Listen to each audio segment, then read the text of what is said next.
Welcome to Spectrum Television News at 2. I am Uyai and Niekan, coming to you live from Uyo, the capital city of Akwa Ibom State, Nigeria.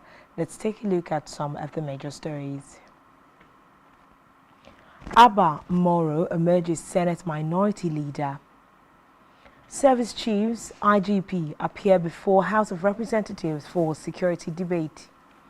Plus, North Korea tells Japan it will launch spy satellite in days. We will bring you details of these stories and more in a moment.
First in the news this afternoon from the national scene, President Bola Tinubu has asked for German investment in vital Nigerian economic areas, including electricity and rail transport, according to a statement released by the president's spokesperson, Ajurin Gilali.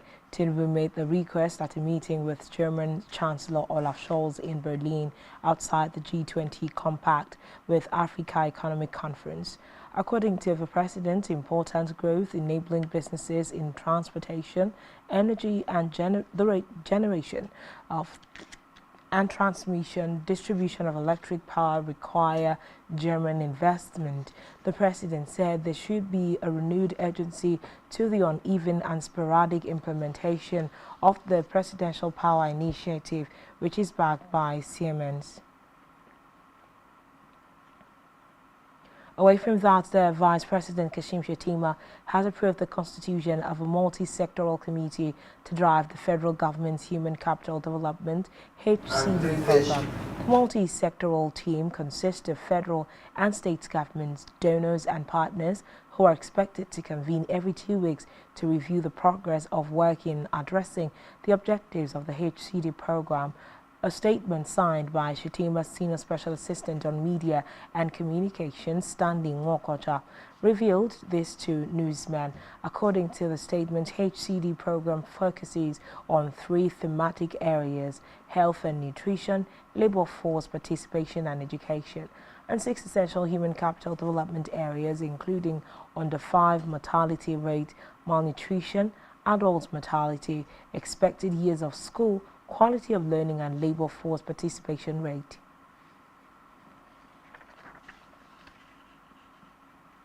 We move now to the red chambers, where Senator representing Benue South Senatorial District Abba Moro has emerged Senate Minority Leader today.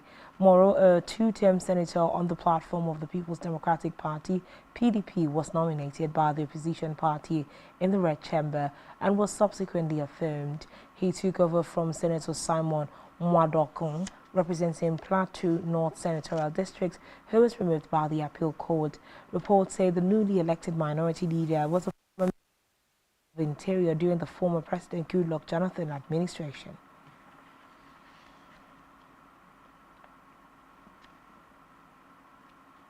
Meanwhile, the Senate Committee on Finance has berated the Nigerian Agricultural Insurance Corporation (NAIC) over its inability to provide details of its finances from 2021-2022 up to the third quarter of 2023. At an interactive session in Abuja, members of the committee regretted the absence of receipts to prove NAIC expenditures from revenue claims. The committee, led by Sani Musa, senator representing Nigeria's South Senatorial District, also charged NAIC to provide detailed receipts of remittances said to have been made with the surplus revenue generated in 2023. The committee therefore mandated the management of the organization to furnish it with the corporation's audited account covering 2021 and 2022 up to the third quarter of 2023. In the meantime, the Senate Committee on Ethics, Privileges and Public Petitions has asked two students, Cyprian Igwe and Olamilekon Oladeru, who were expelled by the University of Abuja in July over an alleged plan to protest against the proposed fees hike, to appear before it today. The students had petitioned the Senate asking the Red Chamber to intervene and prevail on the university authorities to reinstate them so as not to suffer for an offense they did not commit. Oladeru petitioned the Senate through Father Honsi Adegimba, senator representing Osun East Senatorial District, while Igwe Cyprian wrote through Victor Ume, senator representing Anambra Central Senatorial District. Both Igwe and Oladeru recently finished their final year examinations and were awaiting their results to proceed on the mandatory National Youth Service when they were expelled from school for the alleged offense. In a separate development, the Service Chiefs and Inspector General of Police IGP Kayode Betokun have appeared before the House of Representatives. The Service Chiefs include the Chief of Defense Staff CDS, General Christopher Musa, Chief of Army Staff COAS, Lieutenant General Taurid Lakwaja, Chief of Air Staff Air Marshal Hassan Abubakar, and Chief of Naval Staff CNS Vice Admiral Emmanuel Ogala. They were ushered into the Green Chamber for the security sectoral debate. This comes after criticism of the security heads by the lawmakers for sending representatives who were rejected. In another development, the Minister of Finance, Wale Edun, has said that the Federation account is witnessing improved revenue inflow since the removal of subsidy from an average of 650 billion naira monthly to over 1 trillion naira in the last 4 months. The minister stated this in Asaba at the opening ceremony of a 4-day retreat organized for members of the Federation Account Allocation Committee, FAAC. The minister, represented by the Permanent Secretary of Finance, Special Duties, Okokun Udo, said government had for long realized the petroleum subsidy was not sustainable.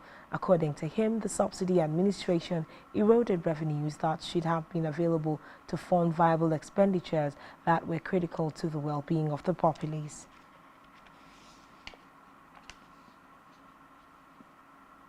Moving on to judicial matters, the Court of Appeal in Abuja has dismissed the appeal by the governorship candidate of the Social Democratic Party, Umar Ado, against the election victory of Adamawa State Governor Ahmadu Fintiri of the People's Democratic Party, PDP. The chairman of the tribunal, Justice T.O. Uloho, dismissed the petition for being incompetent and not properly filed.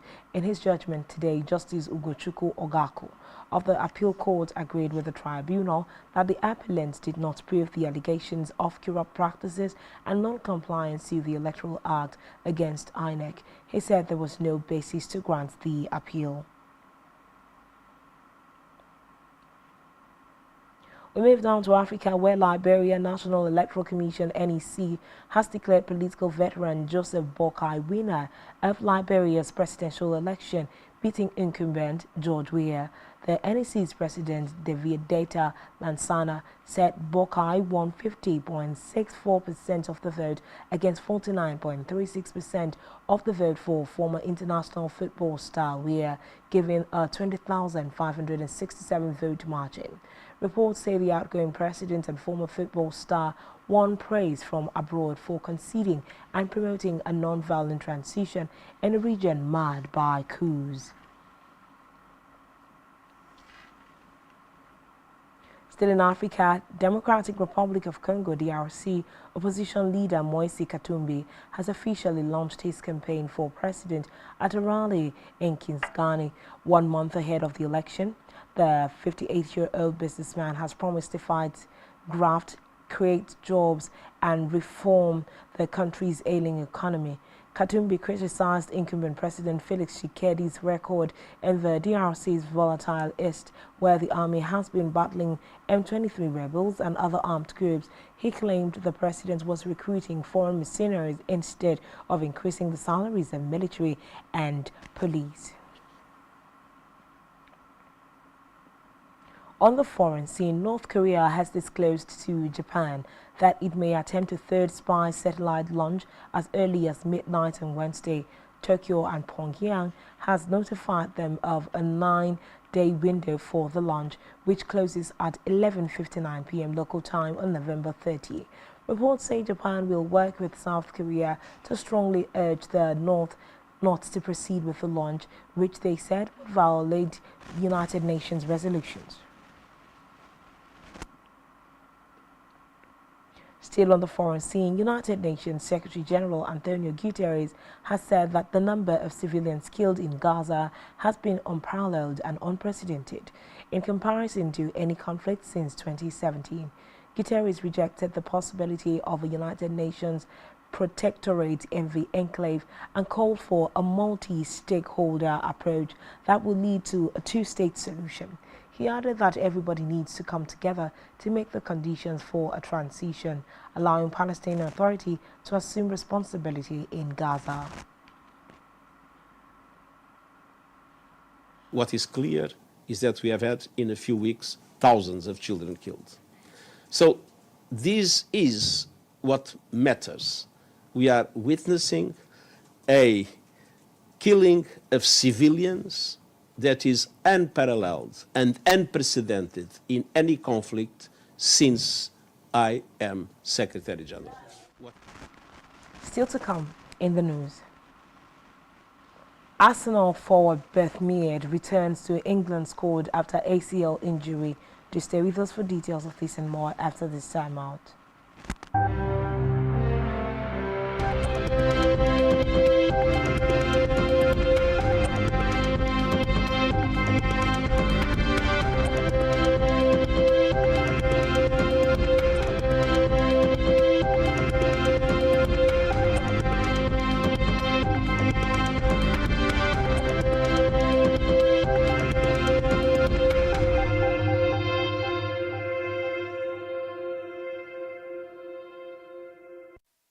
Nigerian police, which is the only one allowed by grossly abused. Our governors have to share police powers with the president as stipulated by the Constitution. We do not have a federal government police force. We have the Nigerian police force, which shall be administered, organized, and supervised by the Nigerian police force. No, my lord, I want to say something. I want to say something here.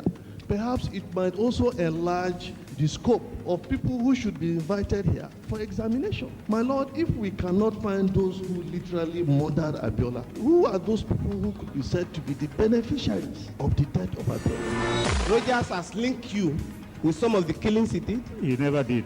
He linked you with the attempted murder of Hebrew. He did not. My lord, the Matters Council is leading the evidence in our matters. Is this an adversary proceeding? It's not, my lord, but we can't be talking about cases which are in court, Is my this an adversary proceeding? It's not, my lord. These cases are in court, my lord. I'm just reminding your lordship.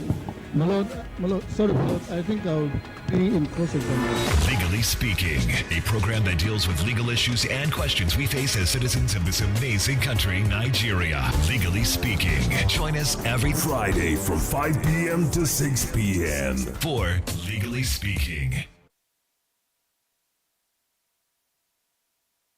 Christmas season is here again. Are you aware that making your business or products visible on the television space gives your brand a wider visibility and patronage? In the spirit of the season, Spectrum Television is offering a whopping 25% discount on all services. Advertise your products and services while this offer lasts from 1st December 2023 to January 31st, 2024. We are a television with a passion to take your business and services on a satisfactory lane. You do not want to miss this opportunity.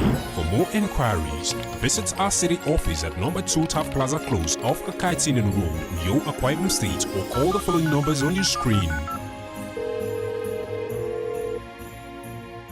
Spectrum TV, broadening your horizon.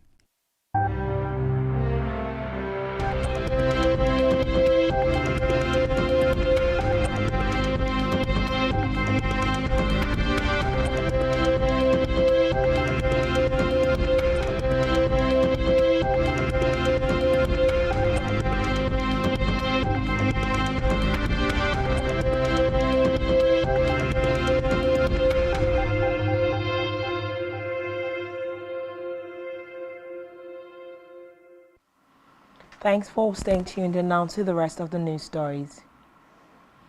On our business news, the Minister of Communications, Innovation and Digital Economy, Bosun Tijani, has disclosed that thousands of jobs can be created through initiatives like a certified installer/maintenance program for Starlink and collaborating with hardware startups to produce repeater boxes locally.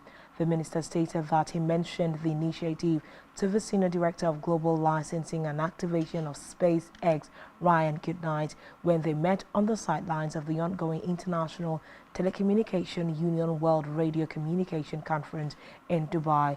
Tijani, who shared that Nigeria was now Starlink's biggest in Africa, noted that he also discussed the issue of connecting unserved and underserved Nigerians and the possibility of creating new jobs with the SpaceX director.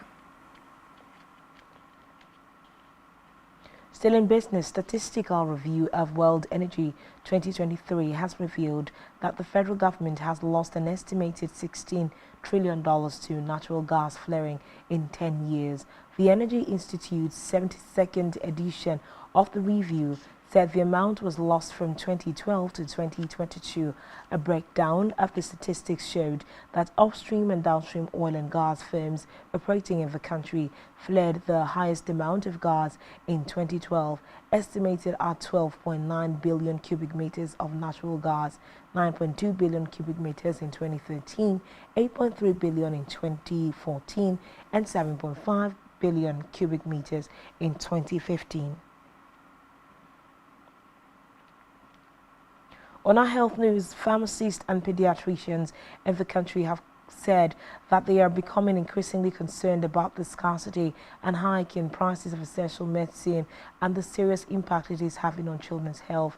They said the scarcity and high prices of drugs used in managing pediatric cases would make treatments inaccessible or unaffordable for parents, warning that this could lead to an increase in child morbidity and mortality. The pharmacist and pediatrician stated that the production and price of children's drugs had been affected by the forex crisis and predicted the scarcity of some drugs. Recent reports ranked Nigeria as the second country with the highest number of maternal, neonatal, and child deaths globally. Still in health, medical experts have expressed concern over the increasing rate of loneliness among Nigerians, which they said could increase the burden of mental illness in the country if not urgently addressed. The public health expert and clinical psychologist, who revealed that 50% of lonely people were at risk of mental illness, noted that both older people and adolescents experienced loneliness. According to the Association of Psychiatrists in Nigeria, more than 60 million Nigerians are suffering from mental illnesses, with only about 10% of them able to access appropriate care. The physicians identified westernization and social media dependence as some of the factors fueling loneliness in Nigeria. Now to the world of sports, where Arsenal forward Beth Mead has been named in the England squad for the first time in a year following her return from a serious knee injury. Mead, who claimed the Golden Boot as England's won Euro 2022, suffered an anterior cruciate ligament ACL injury in November 2022. She is named in Serena Wiegman's 23-player squad for next month's Women's Nation League matches. England will face the Netherlands at Wembley on Friday, December 1st, then Scotland at Hampden Park. Still in sports, reigning European champions Italy has secured the points they required against Ukraine to qualify for Euro 2024 as Group C runners-up behind England. A 2-1 win in the reverse fixture meant Italy only had to avoid defeat against Ukraine, with whom they began the encounter level on points. The match in Germany ended goalless to confirm the Azzurri's place in next summer's finals. Meanwhile, third place Ukraine's qualification hopes rest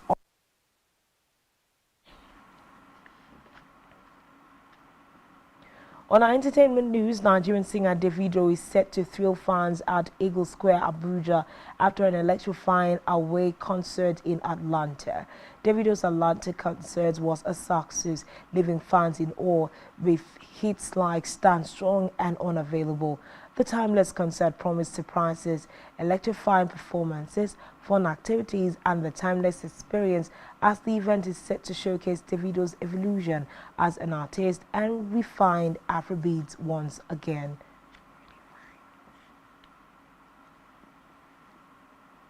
Still on entertainment, British singer Adele has reportedly confirmed she is married to sports agent Rich Paul.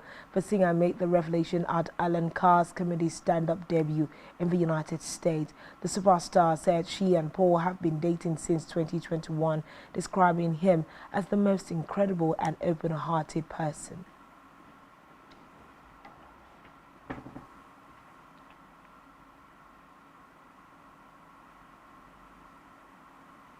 And that's all we have for you at this time. Do well to follow us on social media, subscribe to our YouTube channel, all of which you can find on our website, SpectrumTv Live.